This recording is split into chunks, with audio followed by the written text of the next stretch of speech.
Trucker Steve here.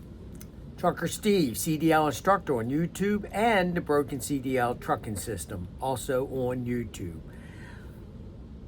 Big Rig Nation just posted a video, a little while back, June the 13th, 2025.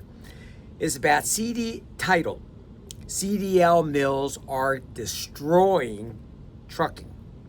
The truth you are not supposed to know. So you need to see the video. Good video. Big Rig Nation's a good YouTuber. Check out the video on Big Rig Nation or on the Broken CDL Trucking System where I shared the video.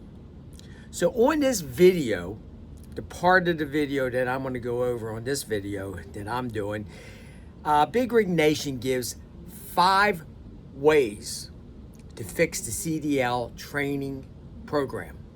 So let's check them out, each one, and I'll give you my opinions on each suggestion that he gives. Let's go. One national minimum standard for CDL instruction. Well, that's already been done. That's why they have the entry-level driving training program. That's why they started with the modernization testing program. And I believe just about every state in the United States is doing the new modernization testing program throughout the United States. But the question is, how well is that going? Is it a success? I don't think so. I think the whole system has been watered down. And their goal was to get one standard, to get everything done basically the same throughout the United States. The entry-level training program didn't exactly do that, but the modernization, since it was done and created by the administrators of the people who do the testings throughout the United States, that got it done. But I'm not a fan of it. Suggestion number 2, mandatory road hours, just like aviation freight hours. So the problem with that is when people suggest that, they need to be clear, and FMCSA needs to have clear wording of what is road hours. It needs to be like this: mandatory training on a public road, not the range, a public road. And I would add into that urban driving, city, highway driving, etc. And how about a minimum standard at hours? At least no less than 15 hours. States can add more or whatever, but they need to have a minimum standard, a number of hours training on a public road, and also minimum number of hours training on the range. 3, transparency from CDL schools on placement and pay. Now, I'm not too sure where he was going with that.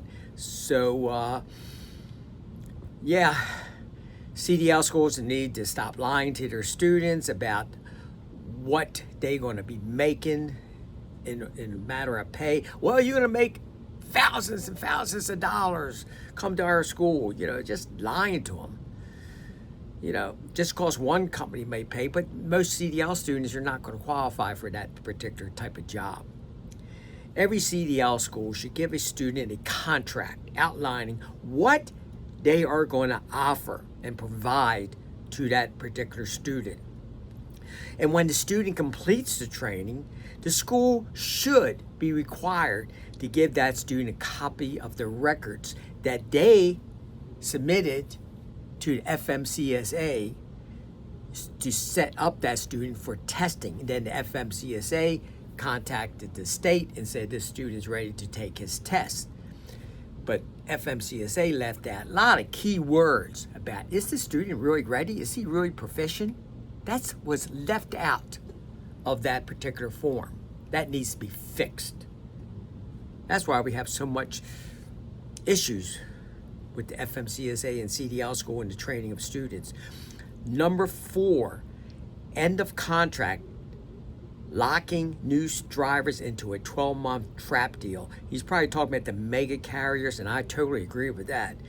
Students should be locked into a 1 or 2 years. They just being taken advantage of. Getting small pay, little pay. Half them will quit before a year's up.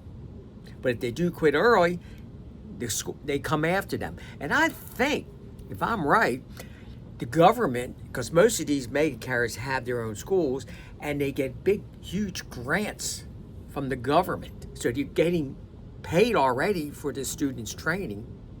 Now, if they, when they, let's say Roadmaster, whatever, that's a CDL school for a mega carrier. But a lot of them are getting big, huge grants. So they're getting double, triple pay for training students. And then you want to lock them into a 12-month or a longer period and try to own these students. That's not right. So I totally agree with that. They shouldn't be locked in long-term contracts. And finally, number 5, invest in real training, not testing schemes. The solution is not more drivers, it's better drivers,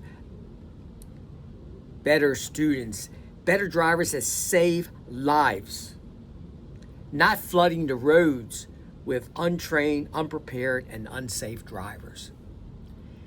Those are CDL school mills. And look, sometimes I don't even like the term CDL school mills. It's just about what the FMCSA allows just about every CDL school in the United States to do. That's the issue. That's the problem. No one wants to talk about what the how was CDL schools created. Who gave them the loophole? Who gave them no minimum hours behind the road? Who gave them the opportunity to train in a very poor quality programs? It was the FMCSA. So I agree with everything that on number 5. What do you think?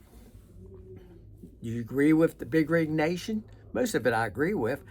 Like I said, he's good YouTube channel. Good man. So I'll see you in the next run. Be safe out there.